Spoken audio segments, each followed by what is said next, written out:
Hello everyone, welcome back to my channel. இன்னைக்கு நம்மளோட சேனல்ல பரோட்டா சால்னா எப்படி பண்றதுன்னு பார்க்க போறோம். அதுக்கு முன்னாடி நம்மளோட சேனலை சப்ஸ்கிரைப் பண்ணாதவங்க சப்ஸ்கிரைப் பண்ணிக்கோங்க. அப்பதான் நான் போற நெக்ஸ்ட் வீடியோஸ் உங்களுக்கு நோட்டிஃபிகேஷன்ஸ் வரும். இப்போ வாங்க நம்ம வீடியோக்குள்ள போயிடலாம்.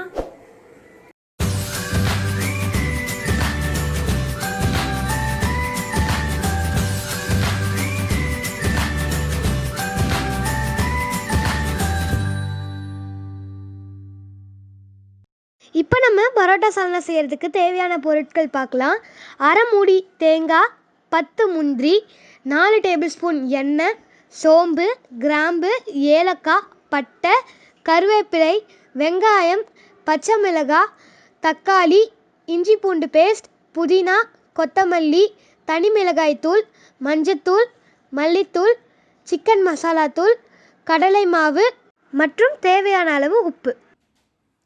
ஸோ இப்போ நம்ம சால்னா செய்ய ஸ்டார்ட் பண்ணிடலாம். நான் ஒரு மூடி தேங்காய் எடுத்திருக்கேன், அதை சின்ன சின்னதாக வெட்டி வச்சுருக்கேன். இப்போ நம்ம அதை மிக்சியில் சேர்த்துடலாம். அது கூடவே ஒரு 10 முந்திரி, இது 15 கிராம் இருக்குது. ஸோ இதையும் நம்ம இதுக்குள்ளே சேர்த்துடலாம். இது கூடவே ஒரு டம்ளர் தண்ணி ஊற்றி தேங்காய் பால் எடுத்து வச்சுக்க போகிறோம். இதை நம்ம சால்னாவில் கடைசியாக ஆட் பண்ண போகிறோம். நாம் இப்போது பரோட்டா சால்னா செய்ய ஸ்டார்ட் பண்ணிடலாம். அதுக்கு ஃபஸ்ட்டு அடுப்பு பற்ற வச்சுக்கலாம். அதுக்கப்புறமா இதில் ஒரு 3 to 4 table spoons of oil ஊற்றிக்கலாம்.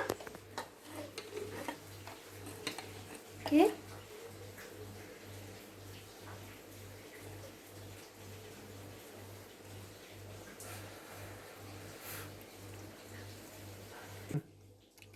ஓகே, நம்மளோட எண்ணெய் இப்போ சூடாயிடுச்சு. இதில் நம்ம 2 ஸ்பூன் அளவுக்கு சோம்பு, ஒரு 5லேருந்து 6 கிராம்பு, 5 பீஸ் பட்டை, 3 ஏலக்காய், இது மூணுத்தையும் நம்ம உள்ளே சேர்த்து கொஞ்சம் நேரம் வதக்கலாம். ஓகே,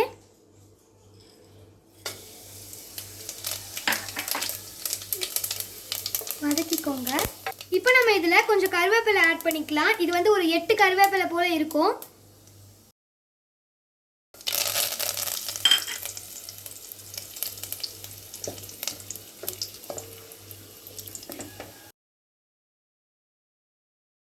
இப்போ இதில் நம்ம வெங்காயம் ஆட் பண்ணிக்கலாம்.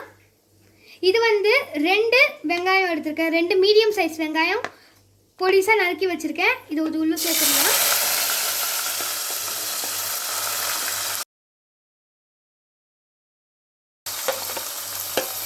இப்போ வெங்காயம் கோல்டன் ப்ரௌன் ஆகிற வரைக்கும் வதக்கிக்கலாம். ஓகே, நம்மளோட வெங்காயம் கோல்டன் ப்ரௌன் ஆயிடுச்சு. இப்போ கொஞ்சம் சிம் பண்ணிடுங்க.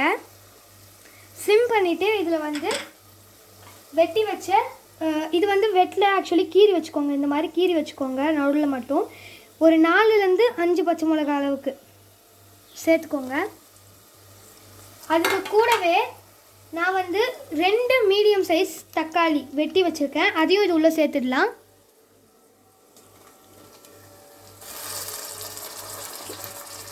இப்போது தக்காளி நல்லா வதங்கணும்.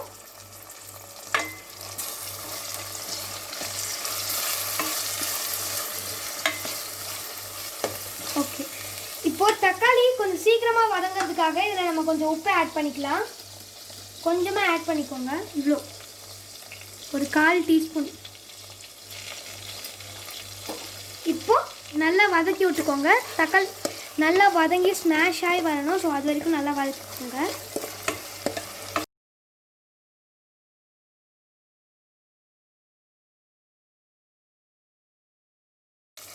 இப்போ நம்மளோட தக்காளி வதங்கிருச்சு. இதில் நம்ம இஞ்சி பூண்டு பேஸ்ட் ஆட் பண்ணிக்கலாம்.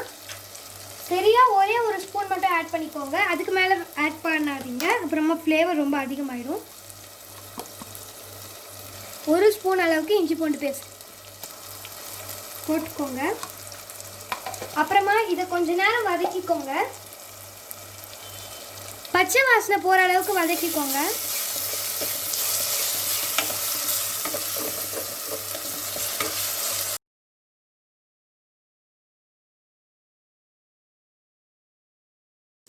ஓகே, பச்சை வாசனை போகிற அளவுக்கு வதக்கியாச்சு. இப்போ நம்ம இதில் புதினா அண்ட் கொத்தமல்லி ஒரு கைப்பிடி அளவுக்கு எடுத்து வச்சுருக்கேன். ஸோ அதை இப்போ நம்ம இது உள்ளே சேர்த்துடலாம். சேர்த்துட்டு கொஞ்சம் நேரம் வதக்கிக்கலாம். ஒரு 2 நிமிஷம் போல் வதக்கிக்கலாம். இப்போ இதை கொஞ்ச நேரம் வதக்கிக்கலாம்.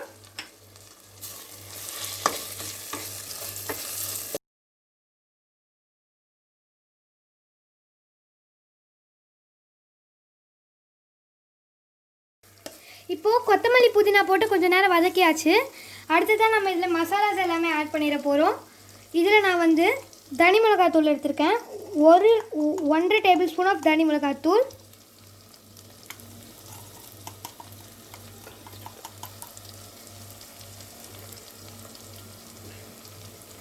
இது கூடவே நம்ம கொஞ்சம் மஞ்சத்தூள் ஆட் பண்ண போகிறோம். அதாவது ஒரு 1/2 டேபிள் ஸ்பூன் போடணும். நம்ம வந்து இந்த சின்ன ஸ்பூனில் 1 டேபிள் ஸ்பூன் அளவுக்கு போடுறோம். இப்போது இதை நம்ம மிக்ஸ் பண்ணி விட்டுக்கலாம். இது ஒரு 2 மினிட்ஸ் அளவுக்கு வதக்கிக்கோங்க. இப்போ நம்ம மிளகாத்தூளும் மஞ்சத்தூளும் போட்டு 2 நிமிஷம் போல் வதக்கிட்டோம். இப்போ நம்ம இதில் மல்லித்தூள் ஒரு 2 டேபிள் ஸ்பூன் ஆஃப் மல்லித்தூள் ஆட் பண்ணிடலாம். அது கூடவே 2 table spoon of chicken masala தூள் இதை ஆட் பண்ணுங்கள். மிஸ் பண்ணிடாதீங்க. அப்போ தான் நம்மளுக்கு வந்து கடையில் விற்கிற சால்னா மாதிரியே டேஸ்ட் வரும். இதையும் ஒரு 2 நிமிஷம் போல் வதக்கிக்கலாம். ஓகே, இப்போ நல்லா இது நம்ம வதக்கியாச்சு. இதில் நம்ம இப்போ தண்ணி ஊற்றிடலாம். உங்களுக்கு எவ்வளோ சால்னா வேணுமோ அந்த அளவுக்கு ஊற்றிக்கோங்க. எவ்வளோ குவான்டிட்டி செய்கிறீங்களோ அவ்வளோ குவான்டிட்டி ஆஃப் தண்ணி ஊற்றிக்கலாம் நீங்கள்.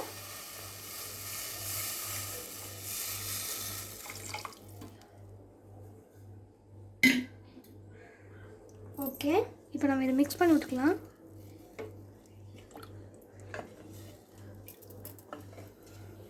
இப்போ நம்ம இதில் கொஞ்சம் உப்பு ஆட் பண்ணிக்கலாம். தேவையான அளவுக்கு உப்பு.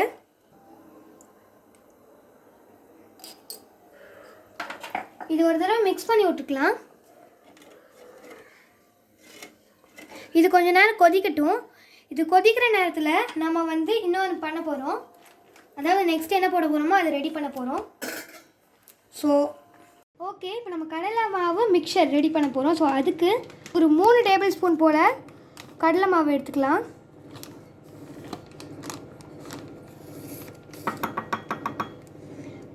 இப்போ நம்ம இதில் கடலை மாவு கரைக்கிற அளவுக்கு தண்ணி ஊற்றி லம்ஸ் இல்லாமல் பண்ணிக்கலாம். அதாவது அந்த குண்டு குண்டாக இருக்கும்ல, அது இல்லாமல் பண்ணிக்கலாம். ஓகே, இப்போ இதை நம்ம நல்லா மிக்ஸ் பண்ணிக்கலாம். கட்டி இல்லாமல் மிக்ஸ் பண்ணிக்கோங்க. இப்போ நம்மளோட சால்னா கொதிக்க ஆரம்பிச்சிருச்சு. நாம் இதை சிம் பண்ணிவிட்டு நம்ம பண்ணி வச்சுருக்க இந்த கடலை மாவு மிக்சர் இதை வந்து இதுக்குள்ளே சேர்த்துடலாம். இது சேர்த்த உடனே ரொம்பவே திக்காக ஆரம்பிக்கும்.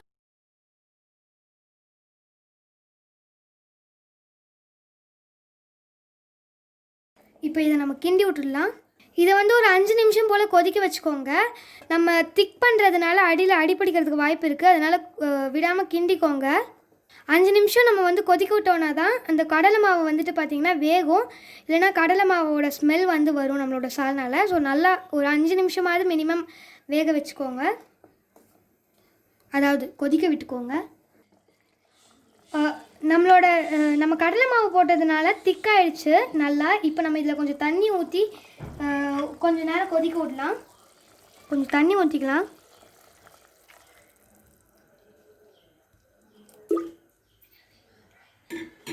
இப்போ இது ஒரு தடவை மிக்ஸ் பண்ணி விட்டுட்டு ஒரு கொஞ்ச நேரம் போல் கொதிக்க விட்டுக்கலாம்.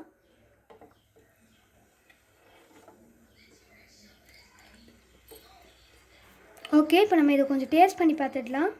உப்பு காரம் எல்லாமே கரெக்டாக இருக்கான்னு சொல்லிட்டு. கரெக்டாக தான் இருக்குது. இப்போது தண்ணி ஊற்றி கொஞ்ச நேரம் கொதிக்க வச்சுருந்தோம். அது வந்து கொதிச்சிருச்சு. நாம் இப்போ இதில் ஃபஸ்ட்டு வந்து கொஞ்சம் தேங்காவும் ஒரு மூடி தேங்காவும் ஒரு 10 முந்திரியும் போட்டு அரைச்சி வச்சுருந்தோம்ல, இதை கொஞ்சம் தண்ணி சேர்த்து அரைச்சி வச்சுக்கோங்க. ஒரு கப் போல் தண்ணி எடுத்துக்கோங்க எக்ஸ்ட்ரா. ஸோ இதை நம்ம அதுக்குள்ளே சேர்த்துடலாம். இது ஒரு தடவை மிக்ஸ் பண்ணி விட்டுக்கோங்க. ஓகே, தேங்காய் பால் ஊற்றுனதுக்கப்புறமா இது நல்லா கொதிச்சிருச்சு. இப்போவே நம்ம வந்து உப்பு ஏதாவது டெஸ்ட் பண்ணணுன்னா டெஸ்ட் பண்ணிக்கோங்க. எங்களுக்கு வந்து கரெக்டாக தான் இருக்குது. ஸோ இப்போ நம்ம இதில் ஒரு மூடி போட்டு இதை மூடிடலாம். அப்புறம் இதை சிம்மில் வச்சு ஒரு 20 நிமிஷம் போல் கொதிக்க விட்டுடலாம். நம்ம ஏன் சிம்மில் வச்சு இதை மூடி வச்சு ஒரு 20 நிமிஷம் கொதிக்க விடுறோன்னா அப்போ தான் அது உள்ளே நம்ம சேர்த்துருக்க எண்ணெயெல்லாம் தனியாக பிரிஞ்சு கடையில் விற்கிற சால்னா மாதிரியே டேஸ்ட் வரும். ஸோ அதனால தான் இது ஒரு 20 நிமிஷம் போல் கொதிக்கட்டும். அதுக்கப்புறமா வந்து நம்ம இதை பார்க்கலாம். ஓகே, இப்போது வந்து 20 நிமிஷம் போல் நம்மளோட சால்னாவை நம்ம கொதிக்க விட்டுருந்தோம். 20 நிமிஷம் ஆயிடுச்சு. இப்போ நம்ம இதை ஓப்பன் பண்ணி எண்ணெயெல்லாம் பிரிஞ்சு வந்திருக்கான்னு செக் பண்ணிடலாம். உங்களுக்கு பார்த்தா கேமராவில் தெரியுமான்னு தெரியல, ஆனால் எண்ணெய் நல்லா பிரிஞ்சு வந்திருக்கு பாருங்கள். எண்ணெய் வந்து நல்லாவே பிரிஞ்சு இந்த மாதிரி வந்திருக்கு, சூப்பராக வந்திருக்கு.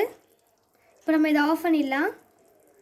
ஸ்மெல், சால்ட் எல்லாமே சூப்பராக வந்திருக்கு. அப்படியே கடையில் விற்கிற சால்னா மாதிரியே இருக்குது பார்க்குறதுக்கும். நம்மளோட சுவையான பரோட்டா அண்ட் சால்னா இப்போ ரெடி ஆகிடுச்சு. இப்போ நம்ம இதை டேஸ்ட் பண்ணி பார்த்துடலாம்.